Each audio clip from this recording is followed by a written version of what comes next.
Welcome to the Picture This Photography Podcast, where we cover all things photography. And today, we're going to be covering some photography things and a wider subject, which is how to find success. We're going to be taking you through 5 steps to be successful.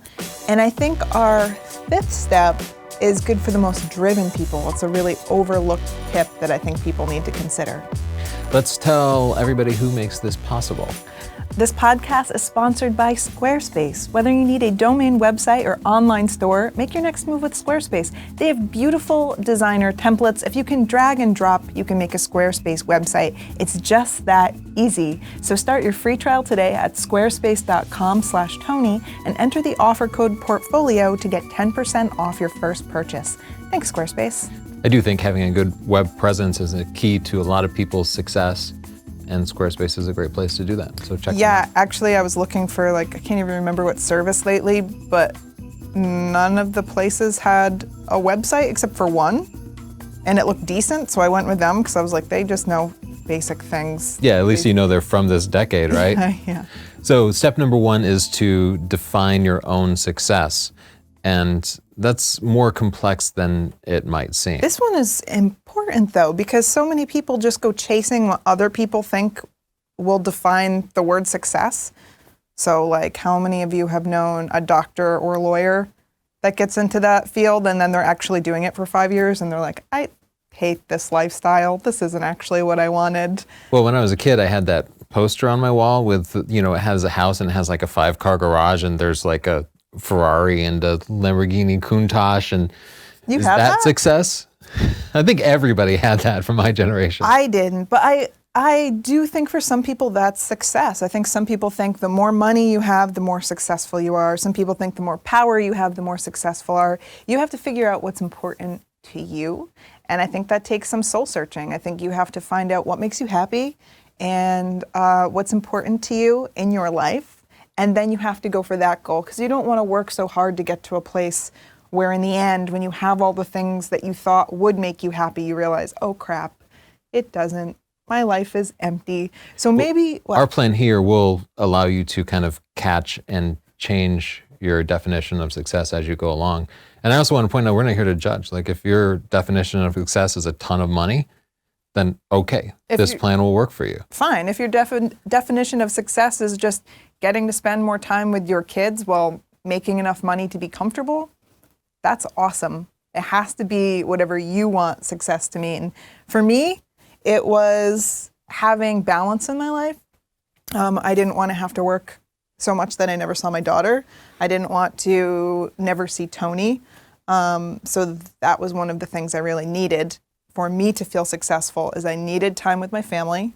I needed to be doing something creative that I liked, that I felt like was putting something positive into the world. And I needed to be challenged. I had jobs where my boss would say, that's it, you learned everything you had to know. And I'd be like, no, I can't do this forever if I already know it. I have to learn something new all of the time. So those were the things that I knew I needed. And for me, my own personal goals were to create photos, and I love writing, so I wanted to be able to do that. I love being able to teach, and long term, I wanted to have an impact on how people taught, to develop new methods for teaching, and you've probably seen a lot of that and from us in the last few years. And I wanted to be able to travel, and then of course things like maintaining relationships with people were must-haves for me, things that I was not willing to compromise. And that's something I wanted to talk about too, is decide which things you are willing to compromise. You might be willing to have some goals in your life, like being a full-time photographer, and you accept that you won't make as much money as you do in your current job as a CPA. And that can be okay. And you need to tell yourself, I can accomplish those goals, but it's going to require that compromise. And so I will no longer be able to have a cool car. Maybe that's it. Maybe you won't get that 5-car garage. Other compromises you might choose to make are relationships. Ansel Adams famously largely sacrificed his relationships with his children in order to pursue his art. That was a choice he made, and maybe that's okay. It's going to sound terrible to some of you, but other people will say, I love travel so much that I don't need to have kids. I don't need to have a dog or a cat or plants that require watering, because travel to me is more important. Yeah, not just that. I think that for him, it wasn't just about travel. It was about helping the environment and making a bigger impact than just in his household. Yeah, I stopped talking about Ansel Adams at some point and was Yeah. just thinking of other people that I know who have accomplished their goals and the compromises that they had to make. Leisure time is another big compromise that many people have to make. You might say, okay, I want a wife, a kids, a house, and this satisfying job. That means I probably am not going to get time to play the latest Far Cry. Even though that might be important to you in the moment, you have to say, okay, I am giving up some big chunk of my leisure time in order to accomplish my goals. Yeah. That part hurts a little bit, but decide does. the things you're willing to give up. It does hurt. You can't have it all of the time. So maybe someday in your life you'll get leisure time, but you kind of have to prioritize what you want and when you want it. So that's not saying you'll never have leisure time, but not when you're grinding at first, trying to get whatever you want. So yeah, there's some planning, there's some strategy, there's some sacrifice. You make a good point about the timing. Sometimes you can, we'll talk about making a 5-year plan, and sometimes your 5-year plan is to bust your butt and save $2 million so that you can retire and have your leisure time. You know, you can go to Brazil 9 months out of the year, like MySpace somebody I guy, just talked about. Tom, his life is awesome. Like, he made all that money doing MySpace. I'm sure for a while he was just, that was all he was doing. And now I follow him on Instagram and he's just like traveling and taking pictures and stuff. Yeah, Wow. I still consider MySpace Tom to be my friend. Ew. Going old school. Now that you say it, he does seem friendly. Tell me about step number 2, know yourself.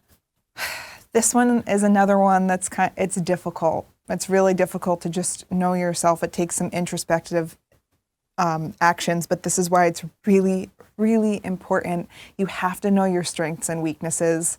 You can't just think that you're good at everything and then push forward.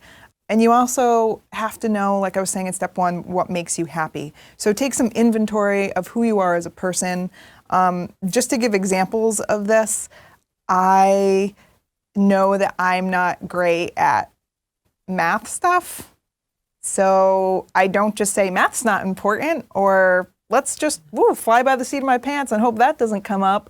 I look to other people. So now that person is Tony, who is excellent at math, but before that I would, ask friends or seek advice online or wherever you can get it. Hire an accountant if that's how it's coming up, your issues are coming up. But know your strengths and weaknesses, and don't be afraid to ask for help. It's very important. Yeah, for myself, I know one of my strengths is that I can hyper-focus. I could sit down for 3 months and do almost nothing except write a book. But at the same time, I personally like people and I like to be around people, and I can't just lock myself in a room or I will go kind of crazy. So I know I have to manage that. I can't let a project suck me in. I have to take breaks and relate to human beings and stuff, or eventually I will spin out of control. Yeah, we're a good yin and yang like that. Like, you have super focus, I'm super creative. And when we merge them, a lot of good things happen. Like, to tie this back into photography, obviously, a lot of people are great technical photographers, but they lack the creative side. And instead of getting hair, makeup, like, they just wing it for some reason, even though if they just took a moment and said, hey, am I into fashion? Am I a person that puts a lot of energy into that? Do I know, what's hot right now? They would, if they asked themselves those questions, they could probably say, no, I don't care about fashion. So it makes sense logically that I'm not good at that. I'm probably not good at the styling part of photography. I should get help. A lot of people just take pictures anyway, and they put all of this time into what they're good at and ignore that they could be severely limiting themselves because they won't acknowledge what they're bad at and then get help.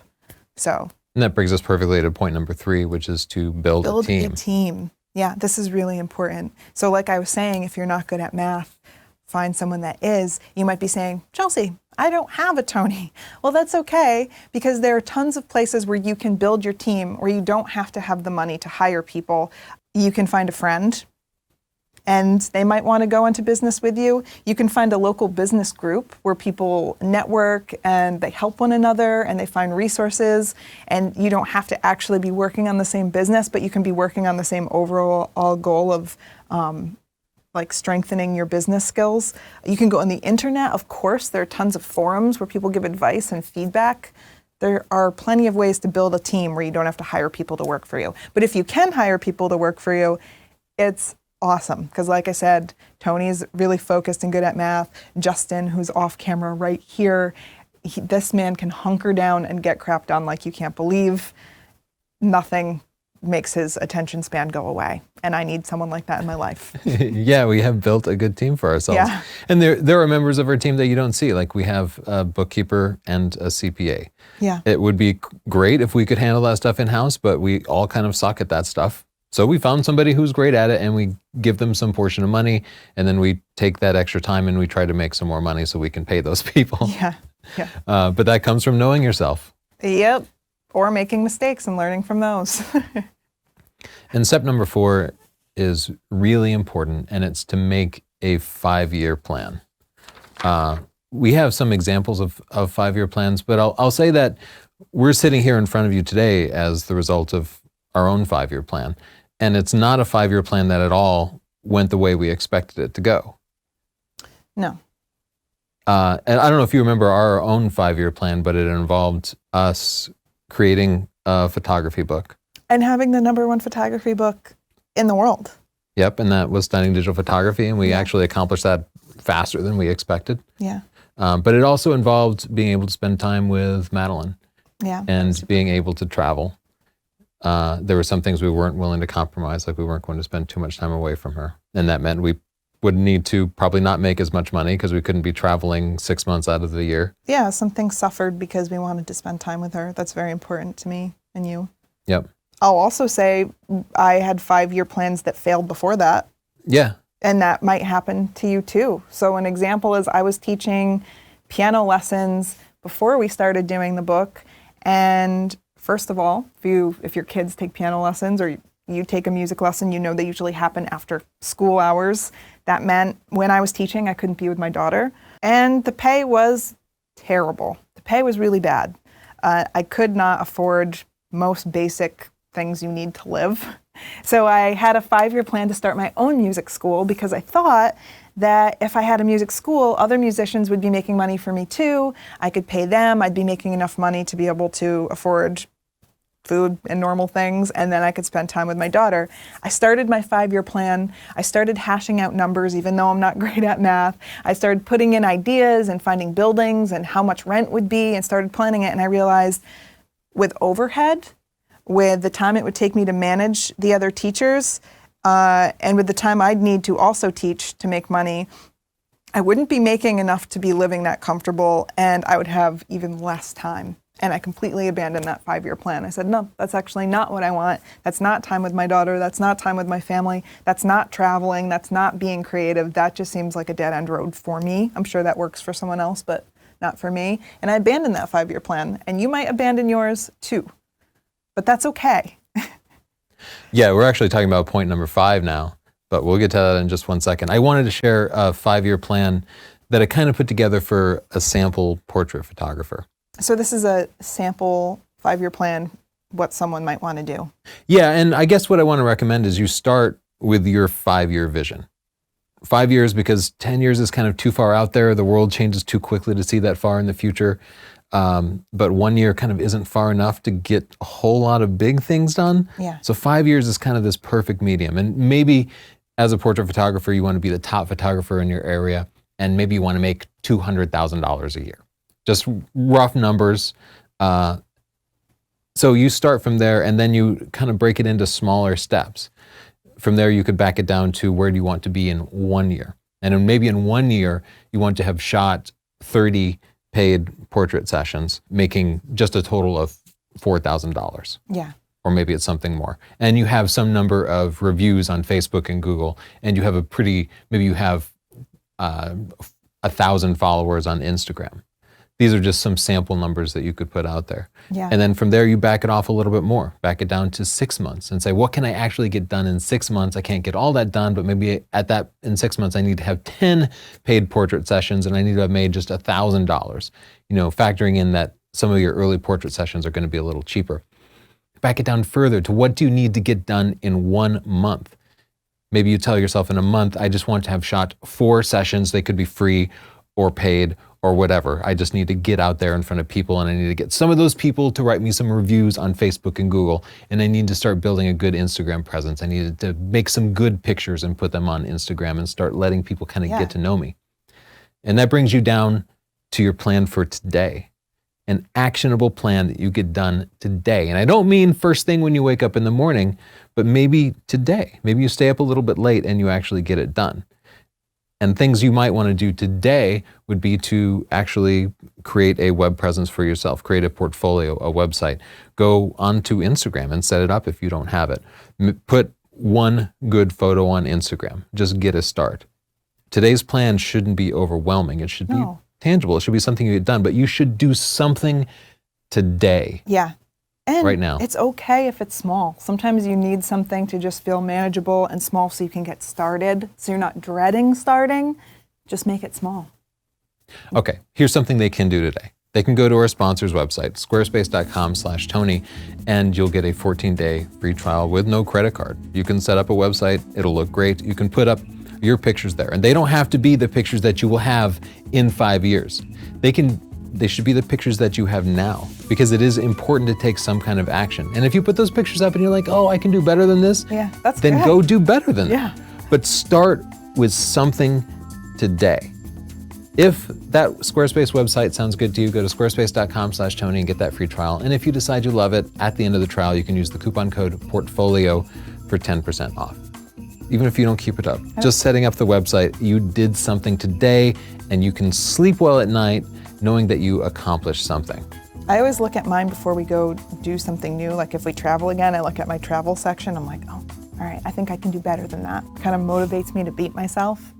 Okay, so number 5, and this is when I was kind of talking about it before, my failed music school idea, and that is to reevaluate and reset. And in the beginning of the podcast, I said that the people that are pretty successful probably need this one. And that's because I've seen so many people hustle on a project that is never going to gain traction. And sometimes you just need to reevaluate what you're doing. Is it working? Be honest with yourself, even though you've invested a lot of time, and then tweak your plan. That's something you might have to do. You don't have to expect the most success the first time you try to go out and build something. Just expect to fail. It happens to everyone.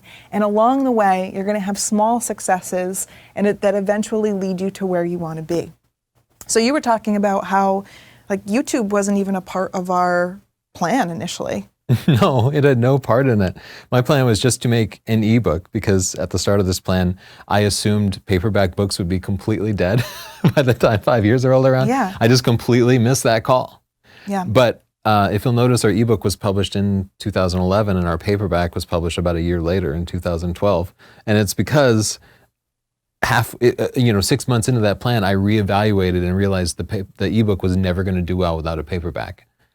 And that was hard. That required us to completely change the plan, because suddenly we needed to raise like $25,000, $30,000 to get that first print run done. Yeah. And that required a lot of changing of plans. And part of that plan was me making some compromises. Like I gave up some leisure time and I wrote another couple computer books that I didn't want to write. I took outside work for Microsoft. I was still teaching piano lessons at the time to help fund the first print run. So things weren't going perfectly, but we reevaluated and shifted. Videos were a part of that first ebook, and people liked them on YouTube. And so we just ran with it. It wasn't a part of our initial plan, but it was working. It seemed to be driving sales to our book, and we thought, well, that's what we want to do. And we just kept with the positive, and if something didn't work, we didn't really linger on our failures. We had so many failures along the way. Yeah, so we took those failures and we changed the plan. And the surprise successes like YouTube, we use that to change our plan too. Yeah. But our final goal, the most important parts of it still stayed the same. We're still taking pictures. We're spending time with the family, and we're traveling, and we're making enough money to make all this happen. Yeah, and I will say also there are people that my version of success. I feel successful. I have the things that I like. Other people think they seem horrible. Like people have said they wouldn't want to travel so much, or they would want to travel more, or people tell me I should have more children, though that's something I don't want. They would want that. That's their version of success that they're trying to put on me. Don't let people do that to you. Just find what you actually want, because you're the one that has to live with your choices in the end. So just don't worry about what other people are saying. Do what matters to you. And I also want to encourage people, when you do put together a 5-year plan, to share it with the supportive people around you. And people that you trust their opinion. Yeah. Yeah, you don't have to, you'll still get some negative feedback. People will always tell you it's not going to work. People have always told me that when I talk to them about their plans. But when you tell people about your plans, it makes it more real, more tangible, and you yourself will feel a little more accountable than if you just kept it a secret and didn't tell anybody.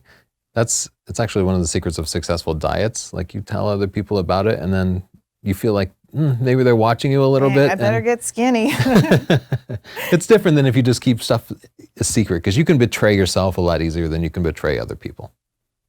When we wanted to have the #1 book, I actually wrote it down and put it in front of my desk. I remember every day I'd talk to you about it. Like every single day I'd be like, we're going to hit #1. We're going to hit #1. I'm going to do this. I was like OCD about it, to the point where when it actually happened, I was like, I don't know who I am anymore. But talking about it and thinking about it and making a visual representation for yourself of the things you want, that really does help. We want to hear your success stories. What have you done that's been successful? What's your version of success? And what steps have you taken that have helped you gain success? Anything we missed or anything you agree with that you just want to help us drive home? Tell us in the comments below. Yeah, and this is important because I want to make a follow-up video where I actually share templates for 5-year plans. Yeah. Because everybody's plan is going to be a little bit different, but at the same time, there are going to be a lot of portrait photographers out there, fashion photographers, whose plans might look pretty similar. And basing it on what has already been successful will make things much easier for you. So I want to hear your plans, because I'm going to put together 5-year plans for many different types of people in photography and video. And I want it to be based on something real. And I only have one person's experience. So there are hundreds of thousands of you out there. I want to hear as many of those success stories as possible, so other people can learn from your experiences. So write a comment down below, and this is one time when you can feel like you can be a little bit wordier than normal. I'll go through them, I really will. Speaking of success, thank you, Squarespace, for helping us make this podcast a success.